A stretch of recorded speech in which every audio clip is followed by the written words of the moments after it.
Welcome to my favorite chapter in the Gospel according to Matthew. And in that chapter, this is going to be my favorite story. In these videos, we want to listen to God as He speaks to us through the story about the talents. First, we want to get the background information.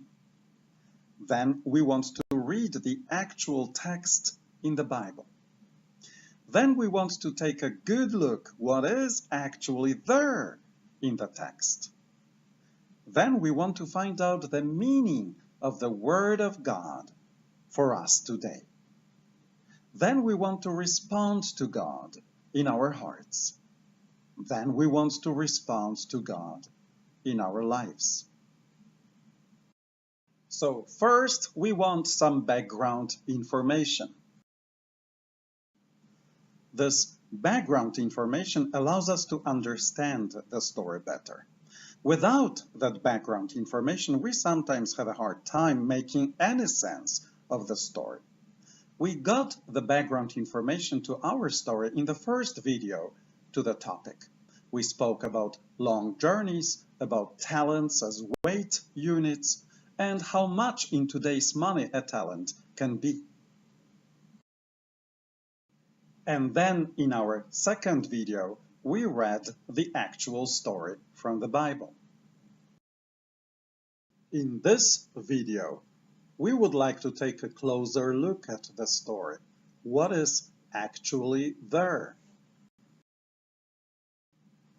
Some people who read the Bible make the mistake of skipping this step, and then they jump immediately to conclusions based on what they feel, what they think, what they misunderstood,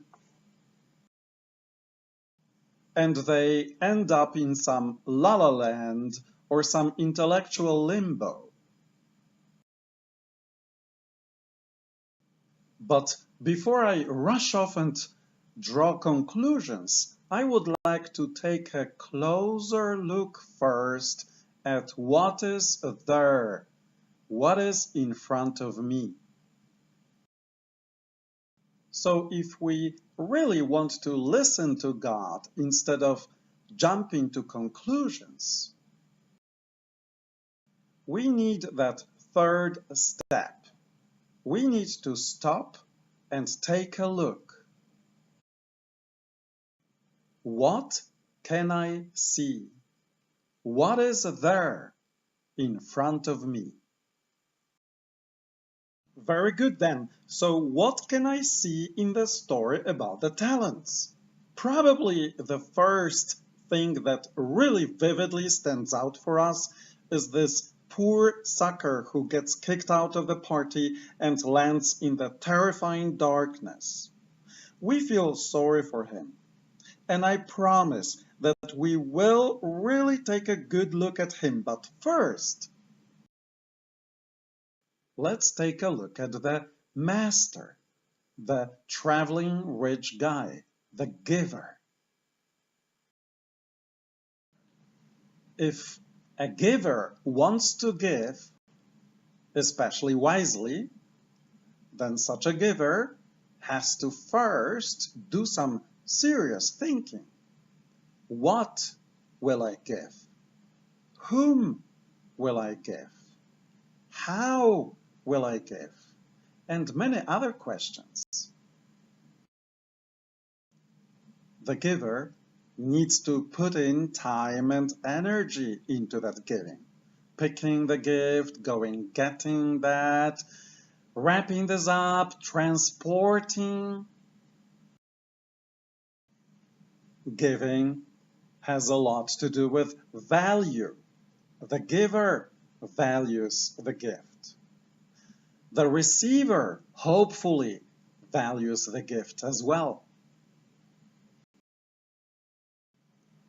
So when we finally receive the gift, the giver has already invested in us a lot of time, thinking, effort, money, among other things.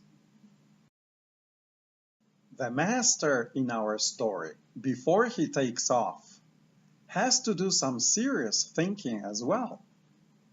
Whom, what, how, and many other things. And what he gives has a lot of value. You remember, right? And he doesn't just give. He wants to multiply for himself and for those who receive. So he doesn't just distribute fish around. He distributes fishing equipment. So his legacy will not be people who got fish from him.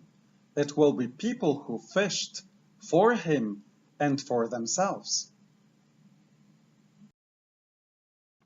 So as I look at this master from the story, I see a guy who doesn't mind taking risks, who probably enjoys challenge.